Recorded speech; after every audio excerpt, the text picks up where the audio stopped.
Doesn't seem possible it's 50 years. But, 1963 was quite an interesting year, and I did look up a few things that happened in 1963, apart from us getting married. Those of us old enough will remember the winter was pretty hard. We had a Conservative Prime Minister called Harold Macmillan. Hugh Gaitskell died in 1963 and Harold Wilson took over. And those of us old enough obviously remember this very clearly. And Beeching announced the cuts to the railways.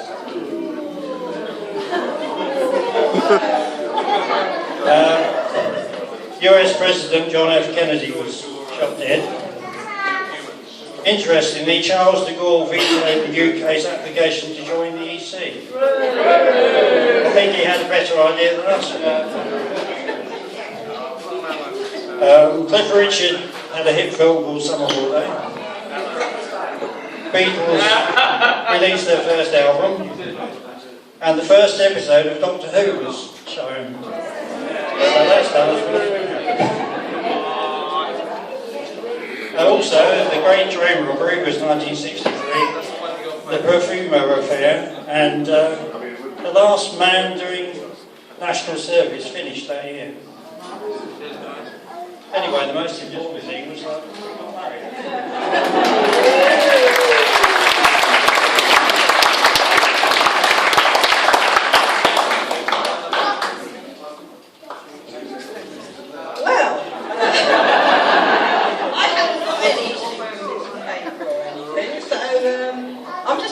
Thank you for coming. Mike's put up with me for 50 years, my crazy money-making schemes, some that work and some that don't. So, thank you very much for putting up with me. Well, thank you as well. I think you're getting used to me now. Who's coming forward? Yeah, it's okay. We're not quite finished yet.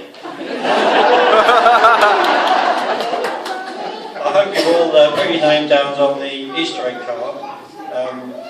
When we finish with other people saying a few words, we'll draw it and see which one the Easter egg. I gather that Chris's brother would like to say a few words. Is that true? Hi everyone.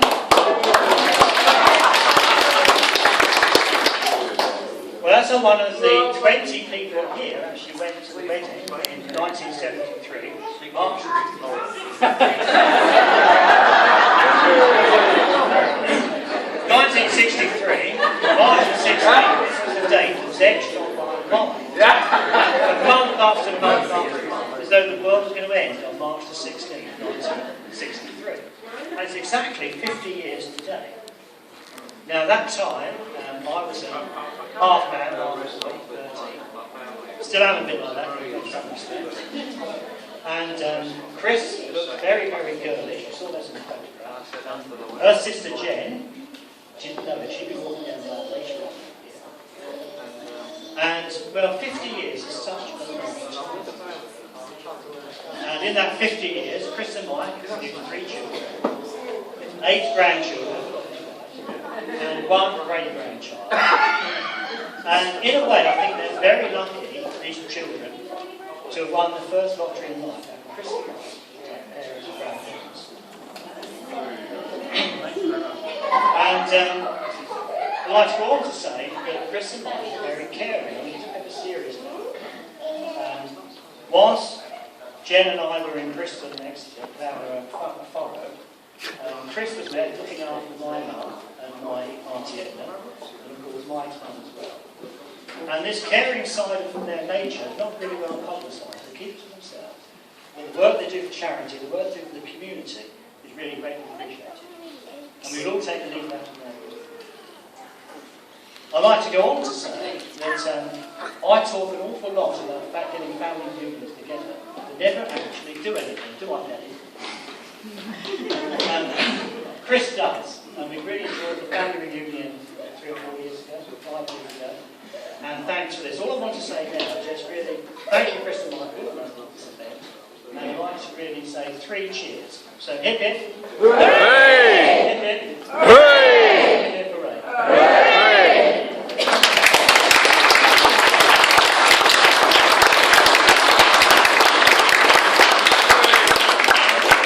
thank you very much, Phil.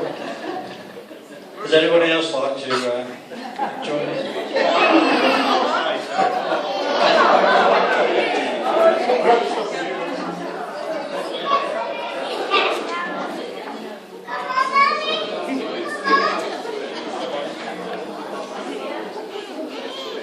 We are Chris and Mike's children, Eric, David and Susan, and we've got a trip on the Orient Express for you.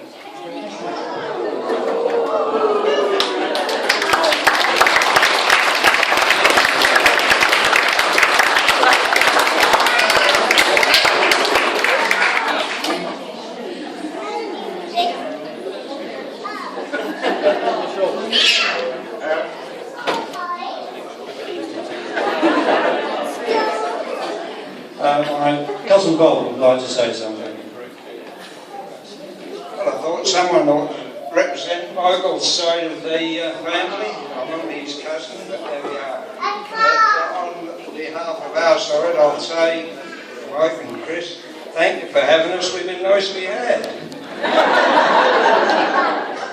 And then I'll tell you a little story, a little comic story.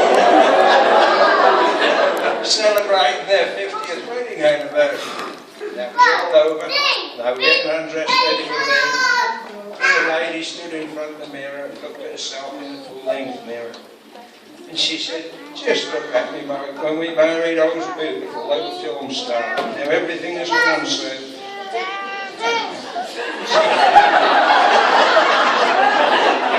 She said, tell me something to cheer me up.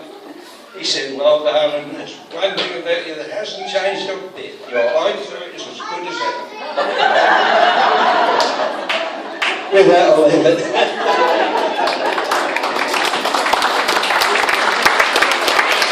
Thank you very much, Bob. I think while I've got your attention, we may as well make a draw for the Easter egg, which I'm glad to say you filled up the card and collected £100 for us. So if you hang on a second, I'll get the numbers. I haven't actually got with me, and I forgot to put it with the photo album, I've actually got the bill for our reception. So 50 years ago, how much do you think it would cost per head for our reception food? Any guesses? I'll tell you it was 8 and 6. You understand the numbers well. What? It's 50 years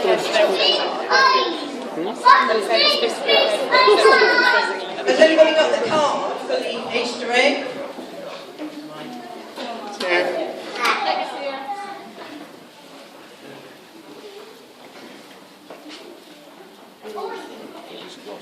I'll get Chris to take one number out and shuffle around if you like.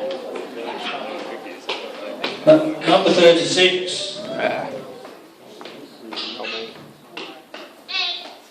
It says Lee W. Barn. Does that mean it's Barn?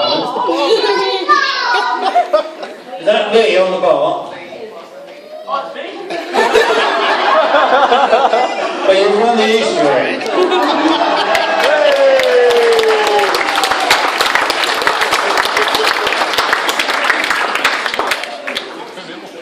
Okay, thank you. We'll now cut the cake. I'm told. Hey!